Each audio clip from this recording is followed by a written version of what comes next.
My name is Arnie Pickholtz, and I represent a sizable portion of our Tivoli Lakes community that's asking for a different approach on a tree issue. Of course, you've been privy to a good number of position papers, emails, and a video making the case that the mahogany trees must go for one reason or the other. But TREE has just released a virtual town hall meeting document asking for community opinions regarding the following options. Number 1. Stop tree removal activity at this time and readdress this issue with a new board elected in January 2021. 2. Put a hold on our tree removal plans and review a new landscaping plan that has now been completed and will be provided to the community. Number 3. Do nothing to the trees and just continue to maintain them on a routine schedule at a cost of $25,000 per year or less. And 4. Remove the trees based on the board's recommendation at a cost of $250,000 plus, not including additional sprinkler work. We have had a very good response, and the community has registered a desire to keep the trees at least until the community as a whole can reach a consensus on what action to take by a 3-to-1 margin. To that end, and to clarify the aesthetic issue regarding the use of a monoculture of foxtails throughout the community, and houses with no street trees, 70 of them, and the lack of truly professional guidance, we have consulted with a noted landscape architect, and we will provide an overview of what she believes is reasonable and possible. We are working with Lynn, a graduate of Pennsylvania State University School of Landscape Architecture. She is licensed by the state of Florida and has been in Palm Beach County for over 35 years. We'll begin with the premise that the mahoganies are not the culprit of our tree problems. We have had 3 arborists and a landscape architect study the issue, and they all agree that the community has been lax in taking care of the tree canopy in various ways. We know that the mahoganies weren't trimmed in 3 years prior to the forced trim a few months ago, with the threat of hurricane season looming. But our inspection team also noted issues with the gumbo limbo trees and others that need attention and a maintenance assessment. There is also an issue with the 70 or so trees missing, where the trees were torn out after Hurricane Irma struck and damaged these and other trees in its path. We feel that we now have an opportunity to assess the overall street landscape and actually take advantage of the situation we find ourselves in.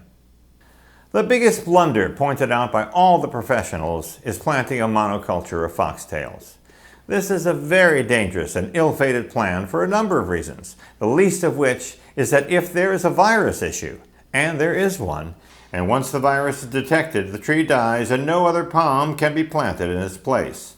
Also, foxtails can be temperamental depending on location conditions where they are planted, and need a good fertilization program, otherwise there will be yellowing and other unfavorable conditions. Secondly, here is what it would look like on our streets and in front of our homes. These trees grow at different heights, and you can forget about shade and working with the environment to reduce our carbon footprint. Last but not least, our mahoganies are 15 years old and provide a host of benefits to walkers as well as tree enthusiasts. They are beautiful. It would take years to get new trees to a respectable height, and frankly, foxtails do not fit that bill. So, if foxtails are out, what is in? Lynn, a registered landscape architect, has assessed the trees, the roots, and the landscape as a whole, and she has provided us with the following pre-planned concepts. Many of the mahoganies may be worth keeping. Removal of any would be considered only after being reviewed on a case-by-case basis by a certified arborist. And along with the plan of planting aesthetically over time, some can be removed and replaced with groupings of trees that will offer symmetry, color, and beauty to the streets and walkways of our community. If we are to remove any of the mahoganies, they are to accommodate other trees that require more space. For example, we have many gumbo limbo trees along Tivoli Lakes Boulevard.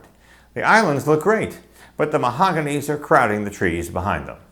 Her recommendation is to replace the island mahoganies on Tivoli Lakes Boulevard with royal palms from the clubhouse to Boscani Drive.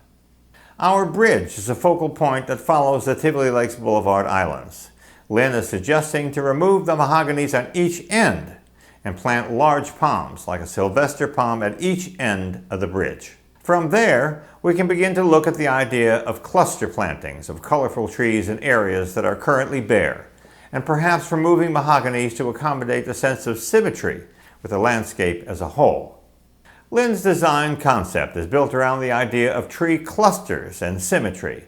She stresses that each street whole, for example, all of Boscani Drive, should have a different tree cluster with choice examples, including East Palatka Holly, Oleander Standard, Red Jatropha, Japanese Blueberry, Verawood, Christmas Palm, Calophyllum, Tibucina, and Cassia. All of these trees are approved by the county as recommended species, and several will still provide shade. The spacing of these plantings will all have a symmetry that will enhance the beauty of the streets and the houses they adorn. They will also provide some shade for walkers, bikers, and onlookers enjoying the view. It's important to understand that to achieve symmetry, some of the mahoganies will have to be removed. That will be done with the utmost care and respecting the input of the homeowner. Finally, let me address the root, nut, and leaf issues. Leaves. This is a short-term problem in the months of February and March. Many homeowners realize that the leaves on their property are their issue and have raked them up. Some can't, some won't. We think that this is a maintenance issue handled with the purchase of equipment and the existing staff. Nuts. This is also a short-term problem. When the trimmers were here a few months ago, they were asked if trimming the trees before the nuts fall would help the situation, and they concurred. We believe that the maintenance crew and the right equipment can take care of this issue in short order. And that brings us to a discussion of the roots. We had 3 professionals inspect the mahogany and other large tree roots, and all agreed that except for minor instances, the roots in question can be removed individually without harming the integrity of the tree. As a matter of fact, all 3 told us that we did not really have a community-wide root problem, and noted that a yearly or bi-yearly trim would keep the roots from spreading, using the example of the heavy person who loses weight, who will probably lose the girth in their legs. So with the girth of the tree and its roots. So there you have it. The community has the option of keeping most of the trees for now, and look at ways to save and improve what we have, and even save some money in the process. It also wants a professional opinion and plan. How much will this cost us? We think less than $250,000 plus. That's on the table, and Ms. Bender has assured us that we can stage the entire process to accommodate our budgets and our budget constraints. All of the arborists agree that maintenance of our trees is essential and that we must follow a carefully executed plan. You have spoken clearly in our community virtual town hall survey. Right now, the board is talking forcefully about signing a contract to wipe out the mahoganies and replace every tree with a monotonous palm planting. We are prepared to state our position legally. Our accountant team has assured us that the board's financing criteria is not in line with the IRS. It's a capital expenditure, and that means that the cost of the project must be approved by a majority of the community. Our legal team has told us that the individual members of the board are on the line and will be held responsible if they don't follow the rules set by the state laws and the community bylaws.